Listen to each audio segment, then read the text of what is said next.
சமீப காலங்களில் இந்த மாந்திரிக விஷயங்கள் பிளாக் மேஜிக் பண்ணுறவங்க நவரத்னங்கள் அணிஞ்சிருக்கவங்களா பார்த்து பண்ணுற மாதிரி ஒரு தகவல்கள் நம்ம வந்து லக்னாதிபதி தான் தாய் மாதிரி. லக்னாதிபதியை பலப்படுத்தினா மற்ற எல்லா கிரகங்களையும் கண்ட்ரோல் கொண்டு வந்துடலாம். ரிஷப லக்னமாக இருக்கும் பட்சத்தில் லக்னாதிபதி யாருன்னு பார்த்தீங்கன்னாக்க உங்களுக்கு வைரம், சுக்கிரனுக்குரியவர். ஸோ வைரத்தை நீங்கள் அணியும் போது 5ஆம் இடத்ததிபதியும் கவனிக்கும். டைமண்ட் வெளியில போடுன்னு சொல்ற முதல் இது நான் இப்பதான் கேள்வி. இல்லை, நான் சொல்றது என்னன்னு கேட்டீங்கன்னா அஸ்ட்ராலஜிக்கல் பர்பஸ், ஆர்னமெண்டல் பர்பஸ் ரெண்டு. அந்த கற்களை வாங்கி போட்டு நல்லா இல்லைங்களா சார் நீங்க சொன்னீங்களேன்னு வாங்கினேன். நான் சொல்றது என்னன்னு கேட்டீங்கன்னா நகைக்கடையில் விற்கிறது எல்லாமே வந்து சந்தனம் தான் ஆதிக்கம். சந்தனுடையது வந்து நல்ல முத்துகள் கிடைக்கிறது ரொம்ப குறைச்சிக்கிட்டே வரும். இப்போ பாசரா முத்தெல்லாம் நம்ம கண்ணிலே பார்க்க முடியாது, அந்த அளவுக்கு விலையும் அதிகமாக கிடைக்கிறது இல்லை. விருச்சிக லக்னம், லக்னத்துக்குரிய அதிபர் வந்து செவ்வாய். இப்போ நீங்கள் என்னென்ன போடலாம் அப்படின்னு பார்த்தீங்கன்னாக்கா வலது கை மோதிர விரல்ல பவழம் வந்து ஓப்பன் செட்டிங்கில் தங்கத்தில் போடணும். மனசு லக்னம் சொல்லக்கூடியது. லக்னத்தினுடைய அதிபர் குரு. ஸோ கனக புஷ்பராகம் வலதுகை ஆட்காட்டி விரலில் தங்கத்தில் போடுறது மிக சிறப்பான நற்பலன்களை கொடுக்கும். மகர கும்பம் 2 லக்னங்களுக்குமே ஏற்றது பார்த்தீங்கன்னாக்கா நீலக்கல் நல்லாயிருக்கும். ப்ளூ சஃபேர் வந்து வலதுகை நடுவிரலில் தான் போடணும். 2 பக்கம் வைரம் வச்சு தாராளமாக போடலாம். மீன லக்னம், லக்னத்தினுடைய அதிபர் பார்த்தீங்கன்னாக்கா உங்களுக்கு குரு. ஸோ கனக புஷ்பராகம் வலதுகை ஆட்காட்டி விரலில் போட்டுக்கலாம். அதுக்கடுத்து வேணும்னாக்க இடதுகை ஆட்காட்டி விரலில் ஒரு வெள்ளியில் நல்ல முத்து வேணால் பதிச்சு போட்டுக்கலாம். ராசிக்கல் முறையில் ராசியை பார்த்துட்டு போடுவாங்க, மாதத்தை பார்த்து போடுவாங்க, திசைக்குண்டான கற்கள்னு போடுவாங்க. அதெல்லாம் தேவையே இல்லை. திசைக்குண்டான கற்கள் ராகு கேதுகளுக்கு தவிர்த்து வேற எதுக்கும் போடவே வேண்டியது. இப்போ சிம்ம லக்னம்னு நான் ஒன்று சொல்கிறேன் உங்களுக்கு. இந்த லக்னாதிபதிக்கு எதிரின்னு ஒருத்தர் இருப்பார். அவர் வந்து அந்த நவரத்னத்தில் உட்காந்துருப்பார். ஒரு விஷயங்கள் நல்ல விஷயங்கள் பேசல ஒரு எதிரியை கொண்டாந்து நீங்கள் உள்ளே உட்கார வச்சிங்கன்னாக்கா அவர் என்ன சொல்லி முடிஞ்சது, அவ்வளோதான்.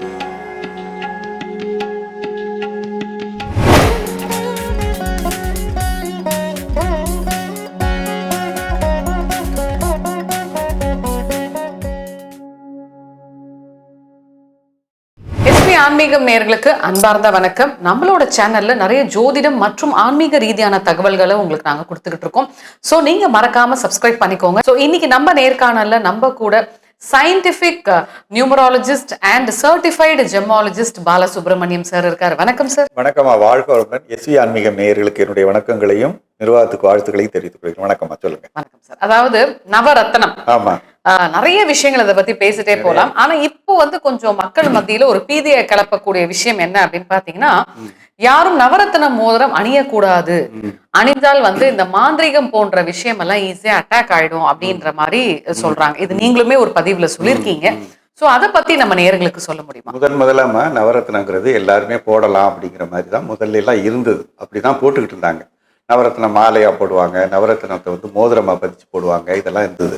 ஆனா நம்மளுடைய பாரம்பரியத்துல நீங்க பாத்தீங்கன்னாக்க நவரத்னங்கிறது எங்க பிரதிஷ்டைங்கிறது பாத்தீங்கன்னா 9 கிரகங்களையும் கோவில்ல தான் பிரதிஷ்டை பண்ணுவாங்க. இன்னும் சொல்ல போனாக்க விஷ்ணு கோயில்கள்ல கூட இருக்காது, சிவன் கோயில்களில் மட்டும்தான் அந்த பிரதிஷ்டை இருக்கும். ஏன்னா பூஜா முறைகள் வந்து ரொம்ப கடுமையான பூஜா முறைகள் அவைக்கு தேவைப்படுங்கிறதுனால நவகிரகங்கள் வைக்கும்போது அதே நேரத்தில் நீங்கள் பார்த்தீங்கன்னாக்க சாமி சிலைக்கு கீழேயும் அது வைப்பாங்க. ஏன்னா பூமியில் இருக்கக்கூடிய அந்த பவரை இழுத்து, அந்த வானத்திலேருந்து இருக்கக்கூடிய பவரை இழுத்து அந்த தெய்வீக சக்தியாக மாற்றுறதுக்கு அந்த நவகிரகங்களுக்கு அது உறுதுணையாக இந்த நவரத்னங்களை யூஸ் பண்ணாங்க. அதே மாதிரி நீங்கள் பார்த்தீங்கன்னாக்க வீடு கிரகப்பிரவேசம் பண்ணும்போது இந்த தலைவாசல்னு சொல்லக்கூடிய மிக முக்கியமான வாசல். ஸோ அந்த முக்கிய வாசலுக்கு கீழே வைக்கக்கூடிய பஞ்சலோகமும் நவரத்னமும் கீழே வச்சுக்கிட்டு இருந்தாங்க. ஸோ பூமிக்கு அடியில் புதைக்கிறது நிச்சயமாக அது ஒரு நல்லது தான். அது நமக்கு நல்லதையே தரும். ஆனால் நம்ம வந்து அதை வேர் பண்ணுறதுங்கிறது அவ்வளோ சக்தியை கொடுக்காது. இன்னும் சொல்லப்போனால் ஒரு எதிர்மறை சக்திகளை நம்ம வந்து ஈர்க்க ஆரம்பிக்கக்கூடிய ஒரு விஷயங்கள் நடக்க ஆரம்பிச்சிருக்கு. எப்படி சொல்கிறேன்னு பார்த்தீங்கன்னாக்க ஒரு ஜாதகத்தில் பிறந்தோடனேயுமே நீங்கள் வந்து 9 கிரகமும் உங்களுக்கு நட்பு கொடுக்காது. 9 கிரகமும் நட்பு கொடுக்காது. ஒரு 3 கிரகங்கள் மேக்சிமம். சில பேருக்கு ஒரே ஒரு கிரகம், சில பேருக்கு 2 கிரகம், சில பேருக்கு 3 கிரகங்கள் வரைக்கும் சப்போர்ட் பண்ணும். மீதி கிரகங்கள் எல்லாமே பார்த்தீங்கன்னாக்க ஒன்றா நியூட்ரலாக இருக்கும், இல்லாட்டி பயங்கர நெகட்டிவாக இருக்கும். ஸோ இந்த நெகட்டிவையும் நீங்கள் ஈர்க்கக்கூடிய தன்மையாக அந்த நவரத்னத்தை போடும்போது இதில் என்ன ஆகுதுன்னு கேட்டிங்கன்னா, சமீப காலங்களில் இந்த மாந்திரிக விஷயங்கள் பிளாக் மேஜிக் பண்ணுறவங்க நவரத்னங்கள் அணிஞ்சிருக்கவங்களா பார்த்து பண்ணுற மாதிரி ஒரு தகவல்கள் நம்ம வந்து கேட்குறவங்க நம்ம கேட்கும்போது சொல்கிறாங்க. ஏமா வீட்டில் ஏதாவது மாந்திரிகம் சார், நம்ம வீட்டில் வந்து இது மாதிரி ஒருத்தர் பண்ணுற மாதிரி எனக்கு ஒரு ஃபீலிங்காக இருக்குது, நம்ம என்ன சார் பண்ணலாம், ஏதாவது ஒரு பரிகாரத்துக்கு ஏதாவது ஒன்று சொல்லுங்களேன் அப்படின்னு சொல்லும்போது நான் வந்து கேட்குற கேள்வி, வீட்டில் எதுவும் நவரத்தினங்கள் வச்சிருக்கீங்களா? ஆமாம் சார், பெட்டியில் ஒரு பழைய மோதிரம் ஒன்று கிடந்தது சார். உடனே நீங்கள் என்ன பண்ணுறீங்க, அது தங்கமாக இருக்கும் பட்சத்தில் அந்த நவரத்தினத்தை பிரிங்க. நவரத்தினத்தை பிரிச்சுட்டு நீங்கள் தங்கத்தை வேணால் யூஸ் பண்ணிக்கிங்க. நவரத்தினத்தை நீங்கள் என்ன பண்ணுங்க, ஒரு உண்டியலில் பொட்லத்தமாக கட்டி உண்டியலில் ஒரு 101 ரூபா வச்சு போட்டு விட்ருங்க. இல்லையா பூமிக்கு அடியில் எங்கேயாவது புதைச்சி வச்சுட்டு வந்துருங்க. அதுவும் முடியலையா ஓடுற தண்ணியில் விட்டுட்டு வந்துருங்க. ஆனால் உங்கள் வீட்டுக்குள்ளே நிச்சயமாக வச்சுக்காதீங்க, அதை வேர் பண்ணாதீங்க. இப்போ நவரத்தின மாலைனா நவரத்தின மாலையை பற்றி எந்த பிரச்சனையும் கிடையாது. நவரத்தின மாலைங்கிறது வயதானவர்கள் அணியக்கூடியது. அது வைரமெல்லாம் இல்லாமல் தான், வைரங்கள் வந்து முக்கியமான பார்த்தீங்கன்னாக்கா அது ஒரு பார்ட் வந்து எங்கேயாவது ஒரு இடத்துல சின்னதாக வச்சுருப்பாங்க. ஸோ நவரத்தின மாலையை பொறுத்த வரைக்கும் எந்த பிரச்சனையும் இல்லை. நவரத்தின மோதிரமாக நம்ம அணியும் போது நீங்கள் அதை ரொம்ப ரொம்ப கவனமாக இருக்கணும். மாந்திரிக விஷயங்கள் செய்கிறவங்க இதை ரொம்ப கவனிக்கிறாங்க.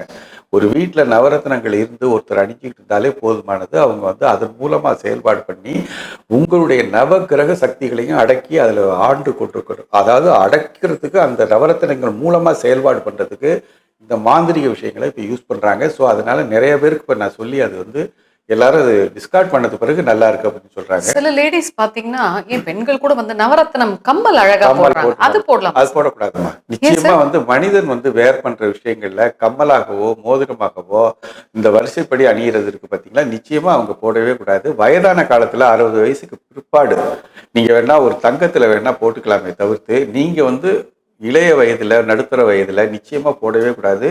ஏன்னா மாந்திரிக விஷயங்கள் அந்த இடத்துல வந்து ரொம்ப பவர்ஃபுல்லாக தாக்குதுங்கிறது என்னுடைய கருத்துமா. ஸோ அதனால நவரத்தினங்களை கூடுமான வரைக்கும் வீட்லேயே வச்சுக்காதீங்க. நிச்சயமா கொண்டு போய் டிஸ்கார்ட் பண்ணிடுங்க. நிச்சயமா நல்லதே நடக்குங்கிறது தான் என்னுடைய கருத்து. சில பேர் இந்த மாந்திரிகத்துல தகடு எல்லாம் செய்வாங்க. தகடு எழுதுறது, சில தகடை கொடுத்து புதைக்கெல்லாம் சொல்லுவாங்க. அதுல ரொம்ப ஒரு சில மாந்திரிகவாதிகள் வந்து அதுலயுமே வந்து நவரத்தினத்தை மிக்ஸ் பண்ற மாதிரி சொல்றாங்க. அது எதுக்கு சார்? இதுல வந்து என்னன்னா ஒரு விஷயங்கள் உங்களுக்காக பண்ணப்படுது அப்படின்னு பாத்தீங்கன்னாக்கா அந்த பண்றப்படுற விஷயங்களுக்கு உங்க நவகிரகங்களை ஆஃப் பண்றது. எதுவும் செயல்படக்கூடாது. உங்க கிரக விஷயங்களை ஆஃப் பண்ணிடுறது. ஐயோ, அது எவ்வளவு நாளைக்கு ஆஃப் ஆகும்? ரொம்ப நாளா ஆஃப் ஆகாது. ஒரு 3 months 2 months தான் ஆஃப் ஆகும். ஸோ அந்த நேரத்தில் அவங்க நினைக்கிற இச்சைகளை வந்து நிறைவேற்றிக்கலாம். அதுக்கு பிறகு அவங்கள பிளாக்மெயில் மாதிரி பண்ணி வச்சுக்கலாங்கிற மாதிரி எல்லாம் நடவடிக்கைகள் இருக்கிறதுனால கூடுமான வரைக்கும் வீட்டில் இருந்ததுனாக்க உங்கள் தாத்தா வச்சிருந்தாரு அப்படிங்கிறதெல்லாம் இருக்கட்டும். ஆனால் நீங்கள் வந்து தாத்தா ஞாபகமாக உங்களுடைய அந்த மோதிரங்களை உருக்கி வேறு விதமான உலோகங்களை செஞ்சு மோதிரமாக போட்டுக்குங்க. ஆனால் இருக்கக்கூடிய நவரத்தினத்தை டிஸ்கார்ட் பண்ணிருங்கிறது தான் என்னுடைய கருத்து. இப்போ அந்த காலத்து ராஜா ராணிகளா இருக்கட்டும், நிறைய பேர் வந்து நவரத்தினத்தெல்லாம் போடுவாங்களே சார். நவரத்தினம் எப்படி போட்டிருக்காங்கன்னா, நீங்க பழைய ராஜாக்கள் இந்த ஆன்டிக் பீசஸ் சொல்லுவாங்க, ஜடை பிள்ளைன்னு சொல்லுவாங்க. அதுல இருந்து நீங்க பாத்தீங்கன்னா பெரும்பாலும் என்ன இருக்க முடியும்னு கேட்டீங்கன்னாக்கா மாணிக்கமும் மரகதம் தான் இருக்கும். நீங்க வந்து நவரத்தினங்களை வந்து ஒட்டுக்கா வச்சு நம்ம அதாவது எல்லா இடத்துலையும் வந்து ஒரு 9 ரத்தினங்களையும் வச்சு பண்ணவே மாட்டாங்க. ஸோ அதை பற்றி எந்த கவலையும் கிடையாது. Okay okay. ஸோ நவரத்தினம் இருக்கிறது வந்து அந்த அளவுக்கு சேஃப் இல்லைன்னு. சேஃப் கிடையாது. ஆனா நிறைய ஊடகத்துல பாத்தீங்கன்னா நிறைய ஜோதிடர்கள் அண்ட் ஜெமாலஜிஸ்ட் எல்லாம் வந்து நவரத்னம் யார் வேணா போடலாம் அப்படின்றாங்க. அதனுடைய கான்செப்ட் என்னன்னா, ஒரு ஜாதகத்துல நம்ம ஏற்கனவே சொன்ன மாதிரி உங்களுக்கு உதவி செய்யக்கூடியவர் சில ஜாதகர்களுக்கு ஒரு ஆள் தான் உதவி. சிம்ம லக்னக்காரருக்கெல்லாம் நீங்க பாத்தீங்கன்னாக்க சூரியன் மட்டும்தான் உதவி செய்வார். ஸோ லக்னாதிபதியை தான் தாய் மாதிரி. லக்னாதிபதியை பலப்படுத்தினா மற்ற எல்லா கிரகங்களையும் கண்ட்ரோலுக்கு கொண்டு வந்துடலாம். ஸோ இந்த இடத்துல ஒரு தெளிவு என்னன்னு கேட்டிங்கனாக்கா, இவங்க என்ன செய்கிறாங்கன்னு கேட்டிங்கனாக்க 5ஆம் இடத்ததிபதி மறைஞ்சிருக்காரா, 7ஆம் இடத்ததிபதி மறைஞ்சிருக்காரா, உங்களுக்கு திருமணம் நடக்கலையா, குழந்தை பேர் இல்லையா, தொழில் அமையலையா, இல்லை கடன் ஆயிடுச்சா, அப்படி இப்படின்னு எல்லா விதத்துக்கும் பார்த்தீங்கன்னா ஒவ்வொரு கிரகத்தையும் தனித்தனியாக பார்த்து அந்த கிரகத்துக்கு போடுங்கன்னு சொல்றது தவறு. அந்த ஜாதகத்தில் எந்த லக்னமோ அந்த லக்னத்தை பலப்படுத்திட்டா எல்லா கிரகங்களும் அதுக்கு அடிமையாயிடும். ஸோ அதை மட்டும் நீங்க கவனிச்சுட்டு போட்டீங்கன்னா போதுமானதுதான். இதுதான் என்னுடைய கருத்து. இது நல்ல முறையில வேலை செய்யறதுனால தான் நம்ம இந்த முறையை வந்து ப்ரிஃபர் பண்றோம். ஆமா, நீங்க சொல்றது கொஞ்சம் யோசிக்கிற மாதிரி இருக்கு. சில பேருக்கு வந்து இந்த எல்லோ சஃபேர் ஒத்துக்காது, சில பேருக்கு ப்ளூ சஃபேர் ஒத்துக்காது, சஃபேர் ஃபேமிலிஸ். அப்ப நவரத்னம் வந்து மத்தவங்க போடுறப்போ ஆகாதவங்களுக்கு அது ரிட்டர்ன் அடிக்கும் இல்ல சார்? கண்டிப்பா வந்து நீங்க பாத்தீங்கன்னாக்க இப்போ சிம்ம லக்னம்னு நான் ஒன்று சொல்றேன் உங்களுக்கு. இந்த லக்னாதிபதிக்கு எதிரின்னு ஒருத்தர் இருப்பார். அவர் வந்து அந்த நவரத்னத்துல உட்கார்ந்துருப்பார். ஒரு விஷயங்கள் நல்ல விஷயங்கள் பேசல ஒரு எதிரியை கொண்டாந்து நீங்க உள்ள உட்கார வச்சீங்கன்னாக்கா அவர் என்ன சொல்லி முடிஞ்சது, அவ்வளவுதான். நீங்க வந்து வேணும்னே போய் ஒரு வாண்டடா வந்து இந்த சொல்றாங்கல்ல சில ஜோக்கெல்லாம் சொல்ற மாதிரி ஆயிடுது. ஸோ அது மாதிரி இல்லாம உங்களுக்கு உகந்தவர் யாரோ அவரை மட்டும் பலப்படுத்திங்க, மற்ற விஷயங்கள் எல்லாமே தானே நடக்கும். ஸோ பொதுவாக இந்த ஜோதிடத்துல லக்னம் வந்து ரொம்ப முக்கியமான ஒரு விஷயமா சொல்லிட்டு இருக்கோம் இல்லையா சார்? ஸோ இப்போ நீங்களுமே சொன்னீங்க, இப்போ சிம்ம லக்னம் அப்படின்ற போது அவங்களுக்காக இப்போ ஒவ்வொரு லக்னத்துக்கும் எந்த ஸ்டோன் ஃபேவரா இருக்கும் சார்? ஏன்னா லக்னத்துக்கு ஏற்ற மாதிரி இப்போ கற்கள் போடணும் அப்படின்னு நினைக்கிறவங்களுக்கு எந்தெந்த லக்னக்காரர்கள் எப்படி போடலாம்? பொதுவாக வந்து மேஷ லக்னத்திலேருந்து ஆரம்பிப்போமே. மேஷ லக்னத்துக்கு வந்து 5ஆம் இடத்து அதிபதி மேஷ லக்னத்துக்குரிய அதிபதி. செவ்வாயும் சூரியனும் மேஷ லக்னத்துக்கு ரொம்ப நல்ல விஷயங்களை தர்றதுனால லக்னாதிபதியை பலப்படுத்துறதுக்கு நீங்கள் எப்படி போடணும்னாக்கா வலதுகை மோதிர விரல்ல, வலது மீன்ஸ் லெஃப்ட். வலதுகை ரைட் ஹேண்ட்ல ரிங் ஃபிங்கர்ல கோல்டுல தான் போடணும். ஆ. ஆனால் கோல்டு விலை அதிகமாக இருக்கு, என்னால் போட முடியாதுன்னு சொன்னாலும் நீங்கள் அந்த பட்ஜெட்டை ரெடி பண்ணிட்டு 18 கேரட்ல வேணாலும் போடுங்க. போட்டுக்கலாம். ஃபார் யுவர் இன்ஃபர்மேஷன் 9 கேரட்ஸ் வரைக்குமே வந்து சர்டிஃபை பண்ண சொல்லியிருக்காங்க இப்போ. ஏன்னா கோல்டு விலை ஏறிக்கிட்டே போகிறதுனால அஃபோர்டபுள் ப்ரைஸஸ்க்கு அந்த கேரட்டேஜை குறைக்கிறாங்க. ஆனா 9 கேரட் கருத்துருமே சார். கற்காது, நிச்சயமாக கற்காது. ஏன்னா சிம்பு தான் இது பண்ணுறதுனால ஒரு மாதிரி ஒரு ஆக்சிடேஷன் வேணா ஆகுமே ஒழிஞ்சு மற்றபடி எந்த விதமான கற்கிறதுக்கு உண்டான வாய்ப்பு கிடையாது. ஸோ 9 கேரட்ஸ் வரைக்குமே நீங்கள் செஞ்சு போட்டுக்கலாம். அதுக்கு உங்கள் பட்ஜெட்டுக்கு ஏற்ற மாதிரி போட்டுக்கோங்க. நான் சொல்கிறது வந்து அந்த இடத்துல வந்து மேஷ லக்னமாக இருக்கும் பட்சத்தில் நடுவில் வந்து மாணிக்கத்தை வச்சு 2 பக்கம் வந்து பவழத்தை வச்சு ஓப்பன் செட்டிங்கில் போடுறது மிகப்பெரிய நற்பலன்களை கொடுக்கும். இது மேஷ லக்னத்துக்கு. ரிஷப லக்னமாக இருக்கும் பட்சத்தில் லக்னாதிபதி யாருன்னு பார்த்தீங்கன்னாக்கா உங்களுக்கு வைரம், சுக்கிரனுக்குரியவர். ஸோ வைரத்தை நீங்கள் அணியும் போது 5ஆம் இடத்து அதிபதியும் கவனிக்கணும். ஸோ அப்படி பார்க்கும்போது நடுவில் வந்து பச்சைக்கல் வச்சு 2 பக்கம் வைரம் வச்சு வலதுகை சுண்டு வரல வெள்ளியில தான் போடணும். இப்போ என்கிட்ட நான் வந்து பெரிய பணக்காரரு, நான் வெளியில் போடணும்னா வெளியில தான் போடணும். ஸோ இது வந்து இதுதான் விதிமுறை. அப்போ வெளியில போடணும். ஸோ அதுக்கு டைமண்ட் வெளியில போடுன்னு சொல்ற முதல் இது நான் இப்பதான் கேள்வி. இல்லை, நான் சொல்றது என்னன்னு கேட்டீங்கன்னா அஸ்ட்ராலஜிக்கல் பர்பஸ், ஆர்னமெண்டல் பர்பஸ் ரெண்டு இருக்கு. ஆர்னமெண்டல் பர்பஸ்னா வந்து உங்களுடைய கோல்டு நீங்க என்ன வேணாலும் பண்ணிக்கீங்க. அஸ்ட்ராலஜிக்கல் அந்த இம்பாக்ட் இருக்கணும். இப்போ உதாரணத்துக்கு மாதிரி நிறைய நகை கடையில நீங்க பாத்தீங்கன்னா நிறைய பேர் கேட்குற கேள்வி என்னன்னா, சார் இது மாதிரி கடைகள்லாம் பார்த்தேன், அந்த கற்களை வாங்கி போட்டு நல்லா இல்லைங்களா சார், நீங்க சொன்னீங்களேன்னு வாங்கினேன். நான் சொல்றது என்னன்னு கேட்டீங்கன்னா நகை கடையில விற்கிறது எல்லாமே வந்து சர்டிஃபிகேட்டோட தான் வரும். என்னன்னு கேட்டிங்கனாக்கா இப்போ எமரால்டே எடுத்துக்கங்களேன், பியூர் எமரால்டு, நேச்சுரல் எமரால்டுன்னா சர்டிஃபிகேட்டில் போட்டிருப்பாங்க. ஆனால் பார்த்தீங்கன்னாக்கா அது நேச்சுரல் எமரால்டுன்னு எப்படி கன்ஃபார்ம் பண்ணுறது அப்படின்னு கேட்டிங்கனாக்கா refractive index, specific gravity, so நிறைய ஸ்பெசிஃபிகேஷன்ஸ் இருக்குது. அதை வச்சு கன்ஃபார்ம் பண்ணி சர்டிஃபிகேட் போட்டுறாங்க. ஆனால் அது கிறிஸ்டலைஸ் ஆகிருக்கா, கிறிஸ்டலைசேஷன் அப்படிங்கிறது தான் ரொம்ப ரொம்ப முக்கியம். இப்போ குவாட்ஸ்ன்னு நம்ம சொல்கிறோம் இல்லையா, குவாட்ஸ் வாட்சஸ்ன்னு சொல்கிறோம். இந்த குவாட்ஸ்னா என்னமோ நினச்சிட்டு இருக்கோம். குவாட்ஸுங்கிறது ஒன்றும் இல்லை, கழுத்தில் போட்டிருக்க நம்ம ஸ்படிக மேலே தான் ஸ்படிகம் இருக்குது பார்த்தீங்களா, அதுதான் குவாட்ஸ். அது கிறிஸ்டலைசேஷன் ஆனதுக்கு பிற்பாடு அது ஒரு பீட் ஒன்று வரும். அந்த பீட்டு தான் இந்த கடிகாரத்தில் துடிப்பாக மாறுது. ஸோ அந்த குவாட்ஸ் வாட்சஸில் அது யூஸ் பண்ணுறதுனால இந்த கிறிஸ்டல்ஸுக்கு எல்லாமே இந்த துடிப்பு இருக்கிறதுனால அந்த துடிப்பு வர்றதுக்கு முன்னாடியுமே இவங்க வெட்டி எடுக்கும்போது அது நேச்சுரல் எமரால்டு தான். பட் என்னன்னு கேட்டிங்கனாக்கா அந்த துடிப்பு இல்லாமல் இருக்கும், அதில் அது உயிர்ப்பு சக்தி இருக்காது. நகைக்கடையில் வைக்கும்போது என்ன பண்ணுவாங்க, நேச்சுரல் எமரால்டு அவ்வளோதான், முடிஞ்சு போச்சு. கிறிஸ்டலைசேஷன் ஆயிருக்கா அவங்களுக்கு தெரியாது, நாங்கள் ஜெமாலஜிஸ்ட் கிடையாது. ஸோ கிறிஸ்டலைசேஷன் ஆகாததுனால தான் நிறைய விஷயங்கள் வந்து என்னென்னு கேட்டிங்கன்னா அவங்க விற்கிறது எல்லாமே ஆர்னமெண்டல் பர்பஸுக்காக வாங்குறாங்க. நீங்கள் வாங்குறது அஸ்ட்ராலஜிக்கல் பர்பஸாக இருக்கும் பட்சத்தில் நீங்கள் வந்து தகுந்த நபர்கள்ட்ட வாங்குறது தான் நல்லது. ஸோ நகைக்கிழமைகளை போய் வாங்குறதுங்கிறது நீங்கள் ஆர்னமெண்டல் பர்பஸுக்கு வாங்கிக்கிங்க, அஸ்ட்ராலஜிக்கல் பர்பஸுக்கு வாங்காதீங்கிறது தான் என்னுடைய கருத்து. ஈவந்தோ வந்து அவங்க சர்டிஃபிகேட்டோட கொடுத்தாலும் கூட கிறிஸ்டலைசேஷன் ஆகிருக்காதுங்கிறது தான் என்னுடைய கருத்து. கிறிஸ்டலைசேஷன் ஆகலைன்னா அந்த துடிப்பு இல்லைன்னா அது வெறும் வேலை செய்யாது. ஸோ அதுதான் நான் சொல்லிக்கிறது. ரிஷப லக்னம்னா டைமண்ட்னா நடுவில் வந்து மரகதம் வச்சு 2 பக்கம் வைரம் வைக்கும்போது தெளிவான ஒரு நற்பலன்கள், அவ்வளோதான். அதே மாதிரி நீங்கள் பார்த்தீங்கன்னாக்க மிதுன லக்னம், மிதுன லக்னத்துக்கும் அதே மாதிரி தான். வலதுகை சுண்டு விரல்ல நடுவில் பச்சைக்கல் வச்சு 2 பக்கம் வைரம் வச்சு. ஸோ மேலே அதுக்கு அடுத்து கடக லக்னம். லக்னம்னு வரும்போது கடக லக்னம் சந்திரன் தான் ஆதிக்கம். சந்திரனுடையது வந்து நல்ல முத்துகள் கிடைக்கிறது ரொம்ப குறைச்சிக்கிட்டே வருது.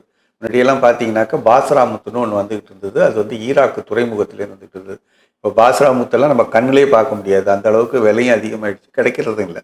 ஸோ இப்போ என்ன பண்ணுறாங்கனாக்கா சப்ஜெக்ட் ஆல்ரெடி நியரஸ்ட் எது நல்ல முத்தோ அது வந்து சர்டிஃபிகேட் பட்டு நேச்சுரல் டைமண்ட் முத்து தான் வலதுகை ஆட்காட்டி விரலில் வெள்ளியில் போடுறது மிகவும் சிறப்பாக இருக்கும். அதே மாதிரி நீங்கள் பார்த்தீங்கன்னாக்கா மாணிக்கம், அது வந்து சிம்மத்துக்குரியது, சிம்ம லக்னம். மாணிக்கத்தை எப்படி நீங்கள் போடணுன்னாக்கா வலதுகை மோதிர விரலில் தங்கத்தில் தான் போடணும். அது வந்து உங்களுக்கு மாணிக்கம் சிறப்பான ஒரு நற்பலன்களை கொடுக்கும். மாணிக்கத்தை பொறுத்த வரைக்கும் பர்மா மாணிக்கம்னு முன்னாடியெல்லாம் சொல்லிட்டு இருந்தாங்க, அதெல்லாம் இப்போ கிடைக்கிறது இல்லை. இப்போ வந்து சிலோன்லேருந்து வரக்கூடியது எல்லா இடத்துலையும் நேச்சுரலாக இருந்தால் போதுமானது. அதே மாதிரி கிறிஸ்டலைசேஷன் ஆகிருக்கான்னு செக் பண்ணிக்கிறது சிறப்பாக இருக்குமா. Super sir. சரிப்பா. கன்னியா லக்னம்னு எடுத்துக்குவோம். அதுக்கு அடுத்தது நீங்கள் பார்த்தீங்கன்னா கன்னியா லக்னம். கன்னியா லக்னம்னு வரும்போது மிதுன லக்னத்துக்கு உண்டான மாதிரியே தான் வலதுகை சுண்டு விரலில் வெள்ளியில் நடுவில் வந்து மரகதம் வச்சு 2 பக்கம் வைரம் வச்சு போடுறது சிறப்பாக இருக்கும். அதுக்கடுத்து நீங்கள் பார்த்தீங்கன்னாக்கா துலா லக்னம்னு சொல்லக்கூடிய துலா லக்னத்துக்கு பார்த்தீங்கன்னா வலதுகை நடுவிரல்ல வெள்ளியில் தான் போடணும். நடுவில் வந்து நீலம் வச்சு ப்ளூ சஃபேர்னாலே எல்லாரும் பயப்படுவாங்க. துலாத்துக்கு பயப்பட வேண்டியதே இல்லை. ஏன்னு கேட்டிங்கன்னா சனிக்குரியது, சனி உச்சமாக இருக்கக்கூடியது. சனிக்குரிய தொழிலெலாம் வந்து பார்த்தீங்கன்னாக்க உச்சமாக இருக்கக்கூடியது. ஏன்னா கோர்ட் ஸ்டாஃப் மாதிரி அவர் எந்த விதம் யாருக்கும் பயப்பட மாட்டார். ஸோ அதனால வந்து வலதுகை நடுவரில் நீலம் வச்சு 2 பக்கம் வைரம் வச்சு போடுறது சிறப்பாக இருக்கும். அதுக்கடுத்து நீங்கள் பார்த்தீங்கன்னாக்க விருச்சிக லக்னம், லக்னத்துக்குரிய அதிபர் வந்து செவ்வாய். ஸோ நீங்கள் என்னென்ன போடலாம் அப்படின்னு பார்த்தீங்கன்னாக்க வலதுகை மோதிர விரலில் பவழம் வந்து ஓப்பன் செட்டிங்கில் தங்கத்தில் போடணும். வலதுகை ஆட்காட்டி விரலில் எல்லோ சஃபையர் தங்கத்தில் போடணும். எல்லாமே ஓப்பன் செட்டிங்கில் தான் போடணும். அதுக்கடுத்து நீங்கள் பார்த்தீங்கன்னாக்க இந்த பக்கம் தனுசு லக்னம்னு சொல்லக்கூடியது, லக்னத்தினுடைய அதிபர் குரு. ஸோ கனக புஷ்பராகம் வலதுகை ஆட்காட்டி விரலில் தங்கத்தில் போடுறது மிக சிறப்பான நற்பலன்களை கொடுக்கும். அது பிறகு வந்து வலதுகை மோதிர விரலில் தங்கத்தில் மாணிக்கம் போடுறதும் சிறப்பாக இருக்கும். அதுக்கு அடுத்து நீங்கள் பார்த்தீங்கன்னாக்கா மகர கும்பம் 2 லக்னங்களுக்குமே ஏற்றது பார்த்தீங்கன்னாக்கா நீலக்கல் நல்லாயிருக்கும். ப்ளூ சஃபையர் வந்து வலதுகை நடுவிரலில் தான் போடணும். 2 பக்கம் வைரம் வச்சு தாராளமாக போடலாம், இல்லை சிங்கிளாகவும் போட்டுக்கலாம். அதுக்கடுத்து பார்த்தீங்கன்னா கடைசி லக்னம் இறுதியில் மீன லக்னம். லக்னத்தினுடைய அதிபர் பார்த்தீங்கன்னாக்கா உங்களுக்கு குரு. ஸோ கனக புஷ்பராகம் வலதுகை ஆட்காட்டி விரலில் போட்டுக்கலாம். அதுக்கடுத்து வேணும்னாக்க இடதுகை ஆட்காட்டி விரலில் ஒரு வெள்ளியில் நல்ல முத்து வேணால் பதிச்சு போட்டுக்கலாம். இதுதான் வந்து லக்னத்தினுடைய முறை. இது பார்த்தீங்கன்னாக்க நிறைய முறைகள் இருக்குது. ராசிக்கல் முறைன்னு ராசியை பார்த்துட்டு போடுவாங்க, மாதத்தை பார்த்து போடுவாங்க, திசைக்குண்டான கற்கள்னு போடுவாங்க. அதெல்லாம் தேவையே இல்லை. திசைக்குண்டான கற்கள் ராகு கேதுகளுக்கு தவிர்த்து வேறு எதுக்கும் போடவே வேண்டியதில்லை. ராகு கேதுகளுக்கு வேணால் தனித்தனியாக வேணால் போட்டுக்கலாமே தவிர்த்து இந்த திசைக்குண்டான கற்கள் இந்த வேறு நவக்கிர இந்த ஏனைய 7 கிரகங்களுக்கு போட வேண்டிய தேவையில்லை. லக்னத்தை மட்டும் பார்த்துட்டு போட்டால் போதுமான. ஸோ அருமையான ஒரு முக்கியமான விஷயம் சொன்னீங்க சார். அதாவது நவரத்னம் அப்படின்றது வந்து விளையாட்டு விஷயம் இல்லை. இது வந்து பெண்களும் சரி ஆண்களும் சரி காதுல கம்மலாகவோ இல்ல மோதிரமாகவோ போட்டா நிறைய பிரச்சனைகள் வரும். மாந்திரிகங்கள் இந்த காலத்துல வந்து பாத்தீங்கன்னா பொறாமை உணர்வுகள் வந்து நிறைய அந்த சீரியல் எஃபெக்ட்னாலே என்னமோ தெரியல அதாவது எடுத்தோடனே அவங்களுக்கு வந்து ஒரு க்ளோஸ் பண்ணுங்க கேஸை ஃபைலை க்ளோஸ் பண்ணுங்கிற மாதிரி இவங்க இறங்கிடுறதுனால அதற்கு வந்து நம்ம செய்யலைனாலும் நமக்கு தற்காப்பு முயற்சியா நம்ம வந்து இதுல இருந்து தப்பிச்சுக்கிறதுக்கு நம்ம இந்த மாதிரி சேஃபா இருக்கிறதுக்கு தவிர்த்துக்கிறது ரொம்ப நல்லது. Super super. ஸோ மக்களே அதாவது லக்னத்துக்கு ஏற்ற மாதிரி என்னென்ன கற்கள் போடலாம் அப்படின்றத வந்து நம்ம பாலா சார் வந்து ரொம்ப அழகா சொல்லியிருப்பாரு. உங்களுக்கு ஏதாவது டவுட் இருக்கு அப்படின்னா நீங்க கண்டிப்பா கமெண்ட் பண்ணலாம். கண்டிப்பா நாங்களும் பாலா சாரும் சேர்ந்து அதுக்கான பதவியும் போடுறோம். உங்களோட பொன்னான நேரத்தை நம்மளோட SV ஆன்மீகம் நேயர்களுக்காக நிறைய விஷயங்கள் சொன்னீங்க சார். நன்றி. வணக்கமா, வாழ்க வளமுடன்.